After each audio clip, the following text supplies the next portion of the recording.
What's up, guys? Jesse here with King City Customs. I got a special treat for you guys today. We just got, sorry about that, the Salt 500.4 and the Salt 200.4. I know it's hard to tell from this video, like a size reference. I mean, here's my hand. I've got a pretty big hand, but you know, and then this one's obviously quite a bit larger than this one. Woo, taking a big risk holding this like this. See, so pretty good. It's definitely definitely a tad wider and a tad longer on the 500.4, but anyways, we're not here to compare sizes. We're here to compare numbers, settings. So this is the 200.4. You've got everything: gain, subsonic, high pass filter, low pass filter. It also has a 2-channel, 4-channel mode. It says remote. The amplifier does not come with any sort of remote. I don't know what the remote would do on this, if it just turn up and down your mids or whatever you're driving with this. Obviously this is a full range. Technically, yes, you can use it for a subwoofer amplifier. It could be used, I guess, as 4 subs or 2 subs wire each coil, or you know, I highly doubt you're going to do that though, but people have done weirder, crazier. These things are beautiful. I do really appreciate that it has a clip light for channel 1, channel 2, and then a clip light for channel 3, channel 4. The 500.4 has the same deal. So with the 200.4, we've got what appears to be 4-gauge power ground wire, and then 8-gauge speaker terminals, which should be plenty. It's got the nice Tiffany style RCAs, as with every Sundown amplifier out right now that I know of. This thing is, for the size, it is incredibly powerful. So they rate the 200.4 325 watts per channel at 2 ohms, 200 watts per channel at 4 ohm. Now, on Sundown's Facebook, they have the 200.4 listed. They have pictures of the amp dyno, and this is what I've got off of them. They have 300 watts at 4 ohm per channel at 14.4 volts, 440 watts per channel at 2 ohm at 13.9 volts. Now again, these amplifiers, just like all Sundown Audio Salt amplifiers, are rated at 12 volts. So that's why you're going to see bigger numbers on the dyno versus what's actually in their manual. You know, in most vehicles run higher than 12 volts. You're going to be running starting around 14.8 or 14.4 or more. So you'll see closer to these numbers than you will these numbers, more than likely, assuming you have the power to keep up with the consumption. Onto the 500.4, the big boy. Again, same settings on the side of this one. It does have some outputs on the right there that the 200.4 does not have, which is pretty convenient, you know, to help out with not having to run a bunch of sets of RCAs if you're running multiple amplifiers. Other than that, like I said, gain, subsonic, high pass filter, low pass filter, all of that with a 2-channel, 4-channel mode selector. All of that is the same as the 200.2.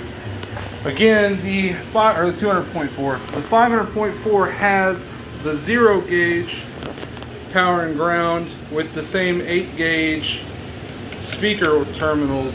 So, but I do like the 0 because this amplifier is powerful. Again, the 500.4 is rated 700 watts times 4 at 2 ohms and 500 watts times 4 at 4 ohm.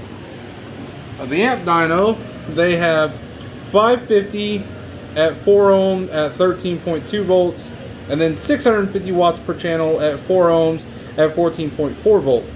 And then at 2 ohms, they have 840 watts at 12.9 volts. That's nuts. This thing is rated to do 700 watts a channel at 2 ohm, and it does 840 at 12.9, 1040 per channel at 2 ohms at 14.4 volts. Those numbers are freaking nuts, guys.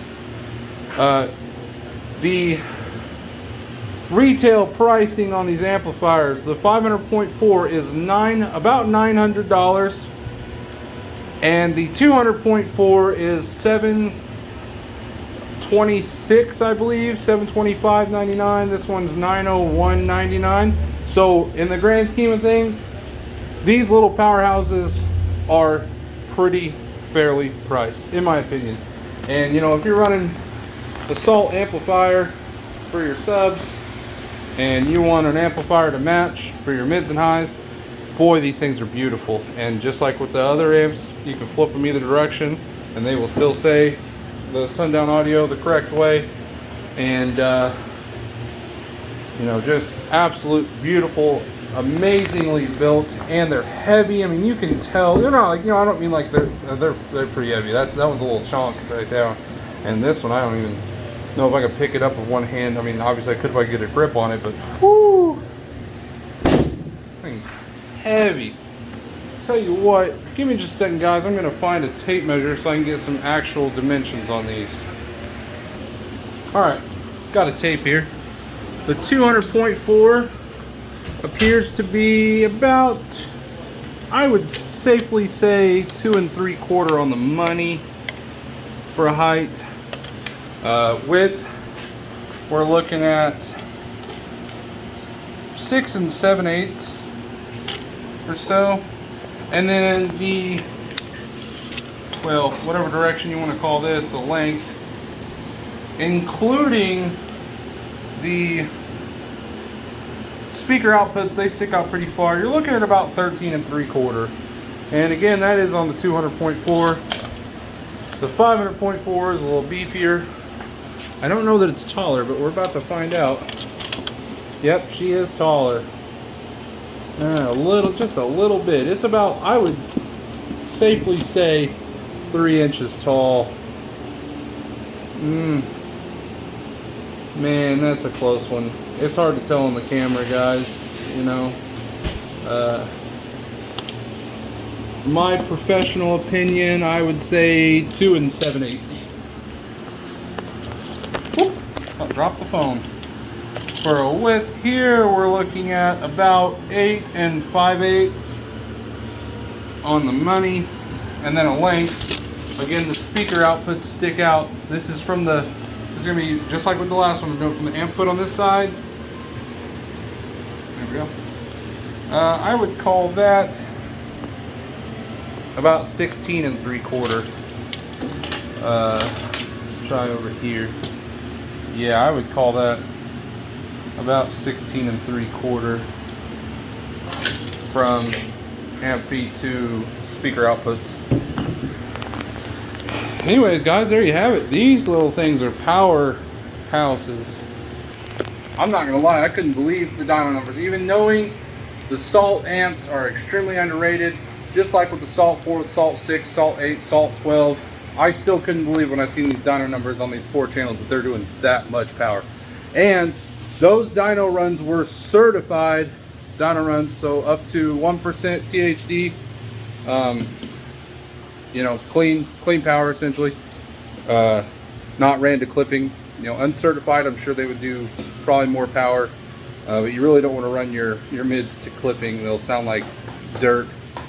Where you can, you know, kind of get away with a little bit of clipping with your subs. You really don't want clipping at all. Clipping is bad, not only for your subs, but also for your amplifier, electrical, everything. You want to avoid clipping. But that's all I got for you guys today. Thank you for watching. Facebook.com/KingCityCustoms, Instagram.com/KingCityCustoms, and KingCityCustoms.com. Get your boxes. We can ship boxes all over the United States. I've actually had people reach out about shipping to Canada. I actually had a guy from the UK. Unfortunately, with everything being as crazy it is right now, I'm not comfortable shipping out of the States. I apologize for that. I appreciate the interest, but just not going to work for now. So, thank you guys for watching. Have a good day.